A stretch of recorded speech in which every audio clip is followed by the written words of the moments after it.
Hello music lovers, welcome back to our channel Amazing Music Stories, the best place to learn about the fascinating stories behind the biggest hits. Today we're diving deep into the captivating tale behind one of the most iconic songs in rock history, Smells Like Teen Spirit by Nirvana. You might think you know everything about this track, but trust me, there's more to it than meets the ear. We'll look at the layers behind the lyrics and the backstories behind the beats. But the really interesting story lies in the origins of the song's name, so make sure you stay tuned for that. Don't forget to give the video a like and subscribe to the channel so that you can learn more about the stories behind the music you love. So grab your flannel, throw away your soap and let's jump right in. Picture this, it's 1991, the world is buzzing with the electrifying sounds of grunge, and Nirvana is about to unleash a seismic shift in the music industry. Smells Like Teen Spirit wasn't just a song, it was a cultural phenomenon, a rebellion against the status quo. But it didn't start out that way. Rather than a ballad of insurrection, Kurt Cobain was looking for pop. He has said of the track, "I was trying to write the ultimate pop song. I was basically trying to rip off the Pixies." He has revealed how the lyrics were meant as a sideswipe at the pathetic nature of modern youth, saying how he felt disgusted at his generation's and his own sense of apathy and spinelessness. From this feeling of pointlessness emerged the song's defining refrain, "Oh well, whatever, never mind." The line, "Here we are now, entertain us," also has an interesting story. Prior to its inclusion in the song, this was something of a catchphrase for Cobain. During the grunge-based gatherings on the Seattle music scene, it was something Kurt used to say whenever he walked into a party. The origins behind the track's music are perhaps more surprising.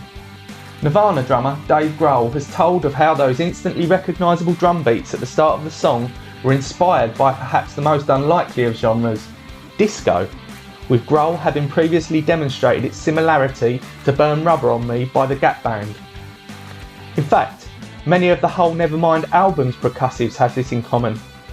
Grohl has talked of how he drew on phrases from bands like Chic and Cameo in addition to the Gap Band whilst creating the album. Grohl has recounted coming clean to Chic's drummer Tony Thompson at a barbecue, telling him that he had been ripping him off his whole life, with Thompson responding with the beautiful retort of merely, "I know." But the real story behind Smells Like Teen Spirit lies in the origins of the track's name. The phrase doesn't appear in the lyrics of the song, so where did it come from? Lead singer of the band Bikini Kill and friend of Cobain, Kathleen Hanna, reveals how one summer's afternoon in Seattle, she found herself lying on the floor in the woods with a pair of binoculars in one hand and a bottle of Canadian Club whiskey in the other. But this was no ornithology outing. She was acting as a lookout as Cobain daubed graffiti on a nearby building. It was a new facility claiming to be a support centre for teenage mothers.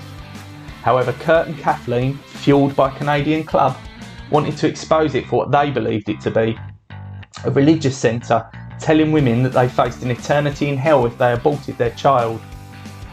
Hannah took a straightforward approach, scrawling, "Fake abortion clinic everyone," on the building. She credits Cobain with more creativity though, explaining that he then added his take on the situation. In big red 6-foot-tall letters, he wrote, "God is gay." After the excitement of this act of rebellion, they continued to party, drinking more Canadian Club, followed by bottles of 40 and yet more Canadian Club. They eventually ended up at Cobain's rented apartment, where Hannah found herself in possession of a Sharpie pen and continued the graffiti spree, scrawling all over the walls of Cobain's home.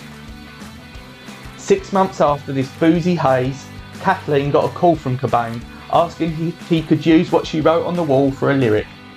She recounts thinking, how is he going to use "Kurt Smells Like Teen Spirit" as a lyric? The rest of course is history.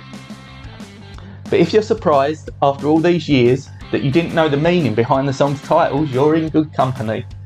Kurt himself didn't get the joke. He assumed that Hannah was complimenting him on his rebellious attitude and anarchic dislike of the system, but it turns out it was much more of a literal commentary on Cobain's odour. What Kurt was unaware of is that Teen Spirit was in fact a deodorant, one very popular with young pop-loving teenage girls. And so there we have it, the tale of how a powerful generation-defining track of youthful defiance was born out of disco music and sneeze-inducing body spray. I hope you've enjoyed the story behind this classic track. If the song holds its own story in your life, tell us about it in the comments. Don't forget to like and subscribe and ding the notification bell so you don't miss any future amazing music stories. Until next time, keep on rocking.